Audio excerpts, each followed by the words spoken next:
नमस्कार बच्चों। कक्षा 9वीं की में आप सभी छात्रों का फिर से एक बार मैं स्वागत करता हूं।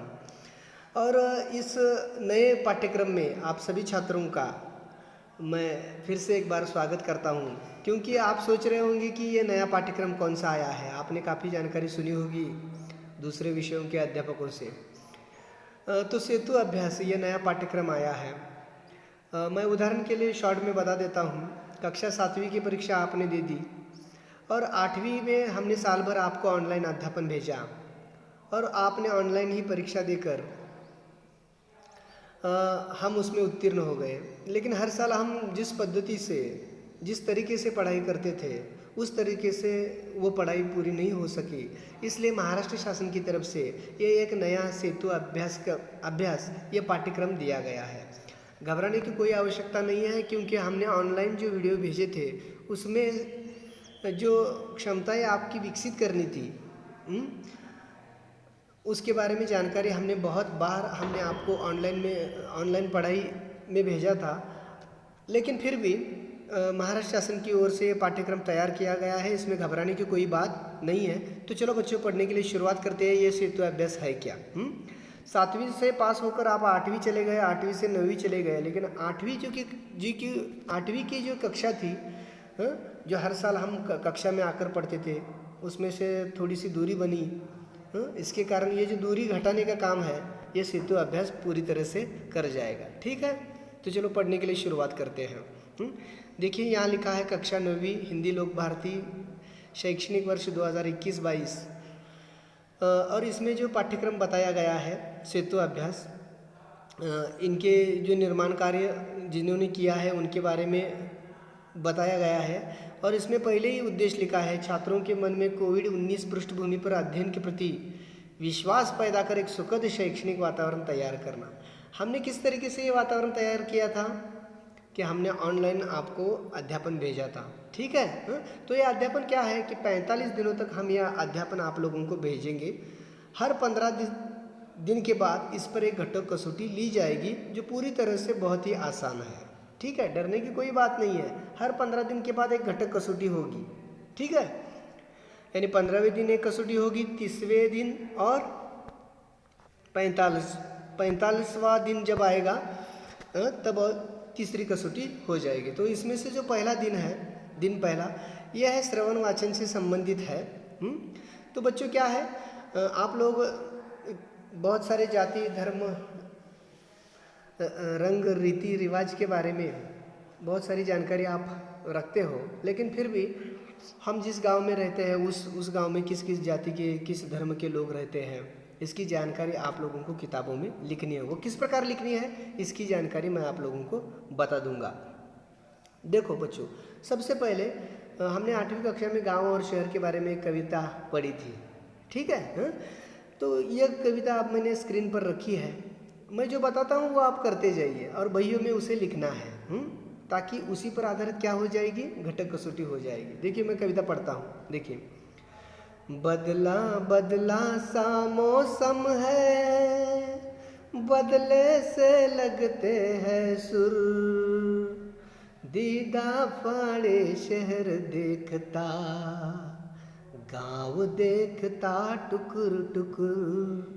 हमने ये कविता कक्षा 8वीं में पढ़ी थी। इसमें क्या बताया गया है बच्चों कि गांव और शहर में जो अंतर है, जो फ़र्क है, वो इस कविता के माध्यम से हमने जाना था कि गांव में कौन कौन सी बातें होती है और शहर में कौन कौन सी बातें होती हैं। गांव और शहर में अंतर क्या होता है, यातायात के साधन कितने होते हैं, आबादी कितनी होती है, रहन सहन कैसे होता है, हवा कैसी होती है गाँव की, शहरों की हवा कैसी होती है।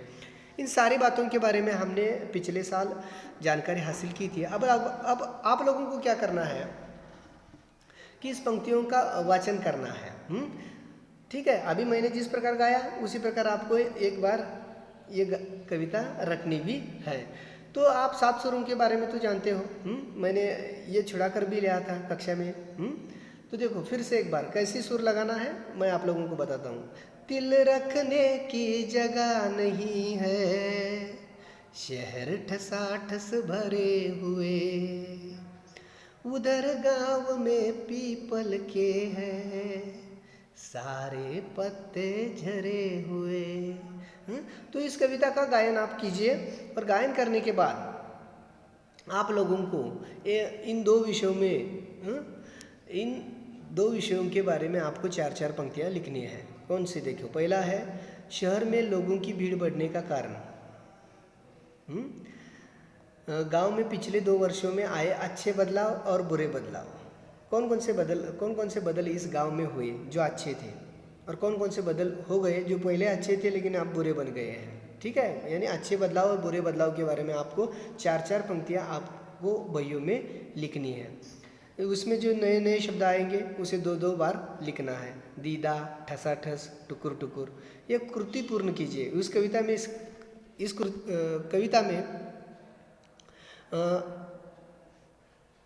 में इसकी कृति लिखनी है। शहर देखता, यहाँ जवाब लिखना है उसका। ठीक है। तो देखो आगे, कविता की पंक्तियों में आए शब्द युग्म लिखिए। शब्द युग्म के बारे में मैंने बताया था, यमक जुळवायचं काम करायचं है। यहाँ उदाहरण के लिए बताया गया है यहाँ, वहाँ, दिन और रात। ठीक है। देखिए बच्चों, अब हम समूह तो गुट तो नहीं बना सकते, तो इसलिए मैंने ये बात आपसे नहीं कही कि गुट बनाकर ये काम करेंगे।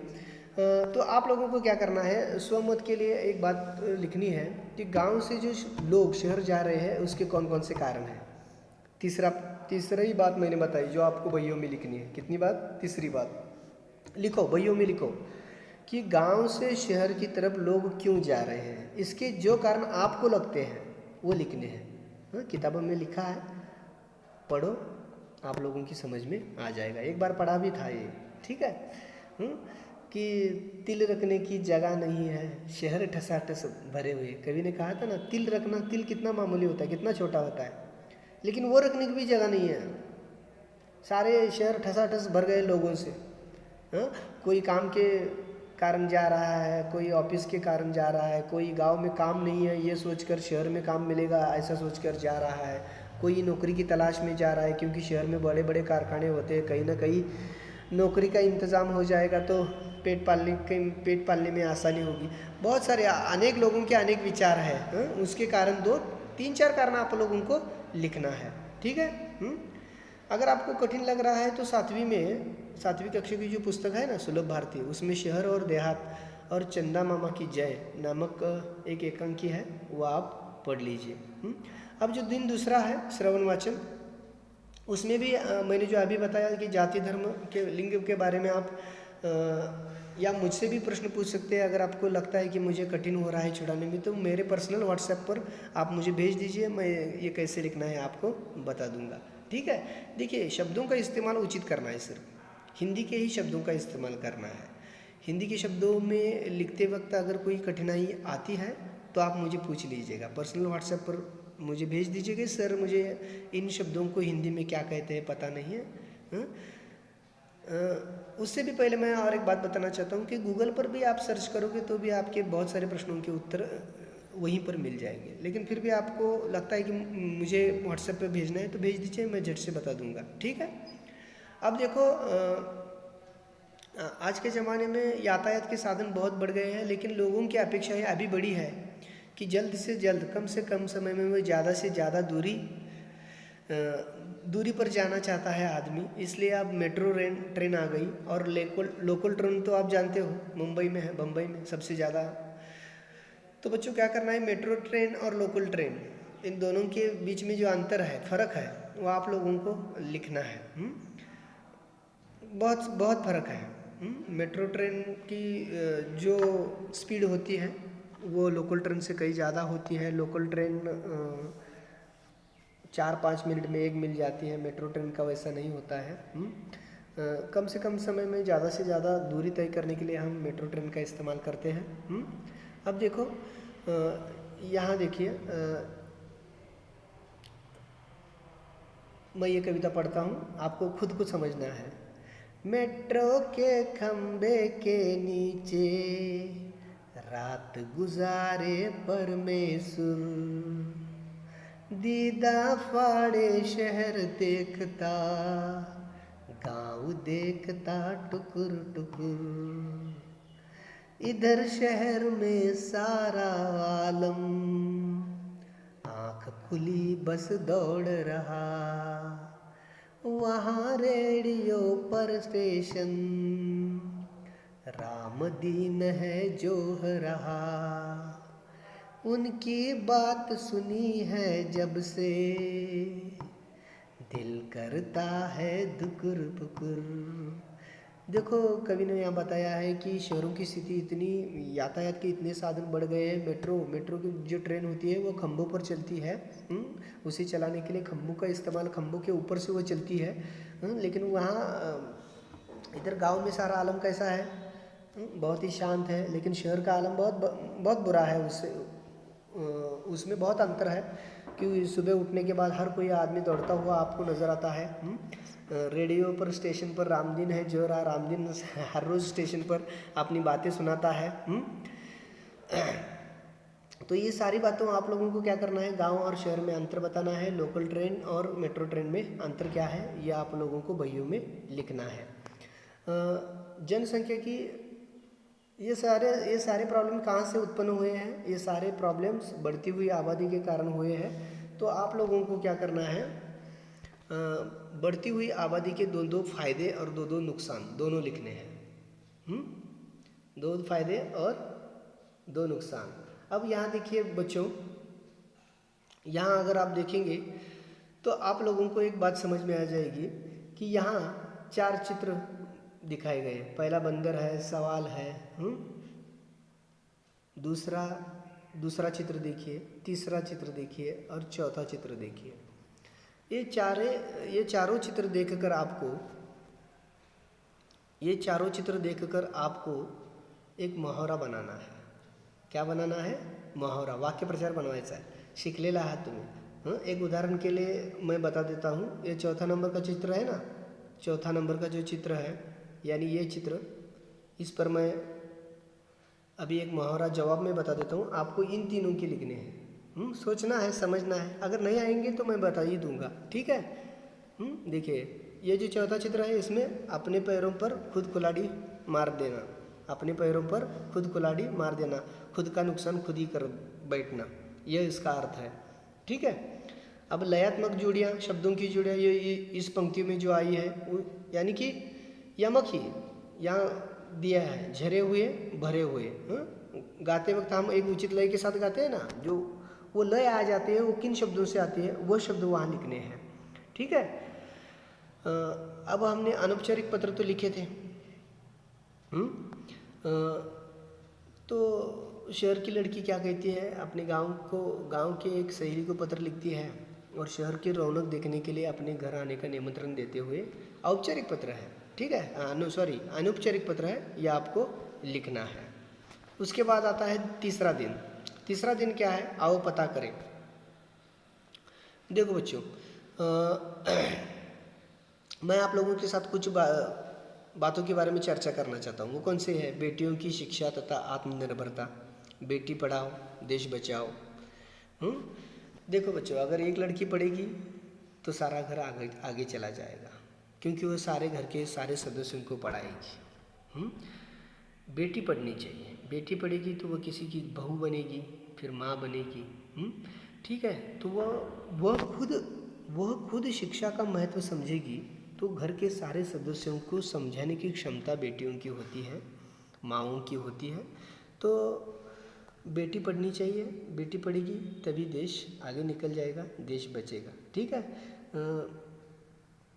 देखिए इसी कविता में इसके अंतर्गत आ गया था, सुरसतियों के दोनों लड़के सूरत गए कमाने, गेहूं के खेतों में लेकिन गिल्ली लगी घमाने,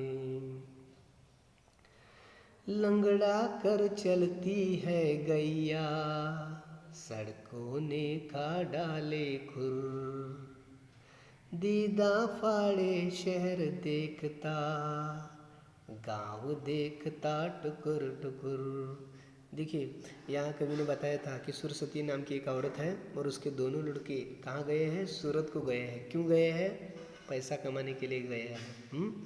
वो शहरों की स्थिति बता रही है। और यहाँ खेतों में क्या हो गया है, गेहूं के खेतों में गिल्ली जो होती है वो घमाने लगी है। यह अर्थ हमने बार बार देखा था। इस पर ज़्यादा वक्त नहीं गुजारेंगे, आप खुद समझिए इसे कि इसका अर्थ क्या होगा। अगर नहीं आ रहा तो मुझे पूछ लीजिएगा। एक बात आप ध्यान में रखिए, जो बातें आपकी समझ में नहीं आती वो मुझे पूछनी है, ठीक है। देखिए बच्चे, एक बात बताने तो मैं रह गया। बढ़ती हुई आबादी के कारण जो शहर में जो पशु पक्षी है उनकी क्या हालत हो गई है, अब वो कैसे गुजारा करते होंगे, इसके ऊपर भी अगर आप लिख सकोगे तो लिखना चाहिए। 2-3 वाक्य लिखने के में कोई परेशानी नहीं होंगी। वैसे तो देखा जाए तो कक्षा 9वीं के छात्र हैं आप। ये 1 जुलाई से शुरू हो गया है ये पाठ्यक्रम। अब हम क्या कर रहे हैं, इस शनिवार तक यानी कि 5 दिन होते हैं, वहाँ तक की पढ़ाई मैं ले रहा हूँ। उसके बाद हर सप्ताह आप लोगों को एक सेतु अभ्यास का वीडियो मैं भेजूँगा, उसमें ये सारी बातें आ जाएगी, ठीक है, जो कक्षा 8वीं में पढ़ी थी। अब क्या करना है, देखो ये जोड़ियाँ लगानी है। गेहूँ, गिल्ली, खुर। गेहूँ खेत में होते हैं, गिल्ली घमाने लगती है और खुर गैयाओं के होते हैं, ठीक है। उसी प्रकार ये तालिका आप लोगों को पूरी करनी है। महाराष्ट्र की राजधानी आप लोगों को लिखनी है, गुजरात की लिखनी है, बिहार की लिखनी है, गोवा की लिखनी है। घटक कसौटी में ये सवाल आ सकता है, ठीक है। आधुनिक खेती और उसके लिए जो आवश्यक उपकरण लगते हैं, तो इन उपकरणों की दुकान का विज्ञापन तैयार करना है। हम विज्ञापन कैसे तैयार करते हैं, विज्ञापन का मतलब क्या है, एडवर्टाइजमेंट। मैंने बता दिया था आप लोगों को कि जितना ज़्यादा विज्ञापन करोगे उतनी ज़्यादा सफलता मिलती है। इसलिए सारे टीवी पर, न्यूज़ चैनल पर आप हर जगह देखोगे तो विज्ञापन ही विज्ञापन नज़र आता है, क्योंकि आज का युग ही विज्ञापन का युग होता है। लेकिन आप लोगों को क्या करना है, अब एक विज्ञापन तैयार करना है। कैसे तैयार करना है, उसमें कौन सी बातें आनी चाहिए कि आधुनिक और आवश्यक उपकरणों की दुकान है, खेती के लिए जो आवश्यक उपकरण लगते हैं ना, साधन लगते हैं, उसकी दुकान है, उसका विज्ञापन करना है। तो उसमें ये बातें आनी आवश्यक है। स्थान, समय, सामान के नाम, समानता की विशेषता और क्या छूट दी जाएगी। दीक्षा ऐप पर यूट्यूब वीडियो आप देख लीजिए, ये विज्ञापन आपको मिल जाएगा किस प्रकार बनाना है। लेकिन आपको बहियों में वो लिखना है विज्ञापन, ठीक है। अभी मैंने 5 बातें बता दी है कि आप लोगों को कौन कौन सी पढ़ाई बहियों में लिखनी है। 8वीं कक्षा में गांव शहर जो कविता है ना, ये भी आप पढ़ेंगे तो भी काम बहुत सारा आसान हो जाएगा। वाचन, लेखन और भाषण ये चौथे दिन के कौशल्य है, इस पर चर्चा हम करेंगे। देखो यहाँ एक चित्र दिखाया गया है। अब आप लोगों को क्या करना है, ये जो चिड़िया बैठी है ना, इस चित्र को देखने के बाद आपके मन में कौन कौन से विचार आ रहे हैं उसे कहना है, बताना है, लिखना है। चिड़िया का वार्तालाप हमें गेस करना है, समझना है, कल्पना करनी है कि भाई ये क्या बोल रहे होंगे, क्या चर्चा कर रहे होंगे। यह आदमी हमें जीने नहीं दे रहा, बड़े बड़े मोबाइल के टावर लगे हुए हैं जिसमें से निकलने वाली किरणें हमें जीने नहीं दे रही, हमारा जीना हराम कर दिया है इन लोगों ने। मैं ऐसे सोच रहा हूँ कि ये चिड़िया शायद ऐसा वार्तालाप कर रही है। ये बड़ी बड़ी इमारतें बनी हैं, हमारा घर कहाँ बनेगा, पेड़ तो सारे ये आदमी काट रहे हैं, हम कहाँ रहेंगे, क्या खाएंगे, हमारे फल के पेड़ भी कट चुके हैं तो खाने का भी प्रॉब्लम अब आ गया है। इसी प्रकार, ठीक है। चिड़िया रानी आओ बैठो सुनो कहानी। कैसे गाना है, मैंने अभी गाया, आप लोगों को उसी प्रकार गाना है। चिड़िया रानी आओ बैठो सुनो कहानी, मेरे आंगन में आ जाओ, बिखरे दाने चुन चुन खाओ। ठीक है, प्यास लगे तो पी ले, प्यास लगे तो पी लो पानी, सखी सहेली तुम बन जाओ, पास रहो तो गीत सुनाओ, तुम तो हो जानी पहचानी, चिड़िया चिड़िया रानी, आओ बैठो सुनो कहानी। पढ़ना है। देखिए जो भी बात करनी है ना, मन से करनी है, दिल से करनी है, तभी जाके हमें वो भाव, वो लय, वो सारी समझ आ जाती है। ठीक है। इसमें तुकांत शब्द भी आए हैं, इसके बारे में बाद में चर्चा करेंगे हम। तुकांत शब्दों के बारे में 8वीं कक्षा में हमने पढ़ा था। इस पर ज़्यादा वक्त न ज़ाया करते हुए मैं अब अगली पाठ्य घटक की ओर जाता हूँ। देखिए अब आपके स्क्रीन पर एक गद्यांश दिया गया है और इस गद्यांश को पढ़कर आपको प्रश्न तैयार करने हैं। 4 प्रश्न तैयार करने हैं।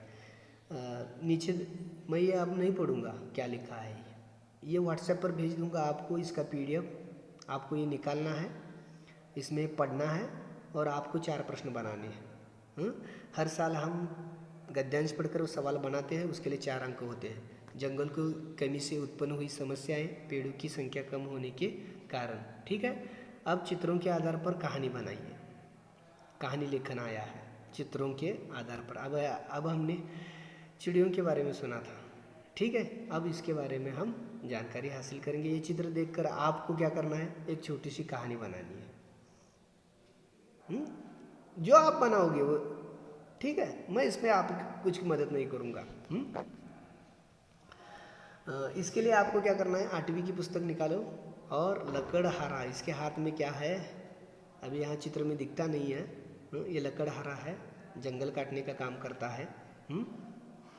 और आपको ये चित्र देख कर क्या करना है, एक कहानी बनानी है।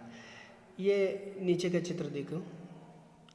खींच लाता है गांव में बड़े बूढ़ों का आशीर्वाद, लस्सी गुड़ के साथ बाजरे की रोटी का स्वाद। ये देहात का चित्र है, गांव का चित्र है। और गांव के चित्र में भीड़ भाड़ नहीं होती। जो लोग होते हैं सच्चे होते हैं, प्यारे होते हैं, ईमानदार होते हैं। इससे विपरीत स्थिति आपको शहरों में दिख जाएगी। यानी कि ये सारी जो गांव का माहौल है ना, ये बहुत खुशहाल है। बहुत सारे लोग आनंदित दिख रहे हैं। देखिए समाधान है इनके चेहरे पर। अब गांव में ऐसा वातावरण अब धीरे धीरे कम होता जा रहा है और गांव के लोगों को भी बहुत सारी समस्याओं का सामना करना पड़ रहा है। तो इन सारी समस्याओं की जड़ तक जाकर हमें विकास के लिए क्या कदम उठा सकते हैं, इस पर गुड चर्चा है। गुड चर्चा तो हम अभी कोरोना में नहीं कर सकते, लेकिन आप मोबाइल के द्वारा एक दूसरे से संपर्क प्रस्तावित कर सकते हैं। अभी जो मैंने बताया था तीसरे दिन में गांव से शहर की ओर पलायन के कारण, उस पर सुझाव लिखिए। पहले तो बताया था कि कारण लिखिए कि क्यों गांव से शहर लोग जा रहे हैं। अब आपको क्या करना है, अब आपको गांव से शहर की ओर पलायन के कारण भी लिखने हैं और वो न जाए इसलिए क्या सुझाव करना चाहिए ये भी आपको लिखना है। गांव शहर का कक्षा 8वीं में जो गांव शहर कविता है ना, इसका वाचन कीजिए। आपको बहुत सारी बातों के बारे में जानकारी मिल जाएगी। एक अनुच्छेद लिखिए, एक पैराग्राफ लिहाजा है, शुद्ध वातावरण परंपरा का पालन। ये कहाँ होता है, देहात में होता है, और शहर में औद्योगिक प्रगति और यातायात। ठीक है बच्चों। तो जो बातें मैंने अभी बताई है बहियों में लिखने के लिए, उतने ही लिखिए। सेतु अभ्यासक्रम बहुत आसान है, आप झट से छुड़ा भी सकेंगे घटक कसौटी। ठीक है। अगले सप्ताह में फिर से एक बार और एक वीडियो भेजूंगा। तब तक के लिए धन्यवाद।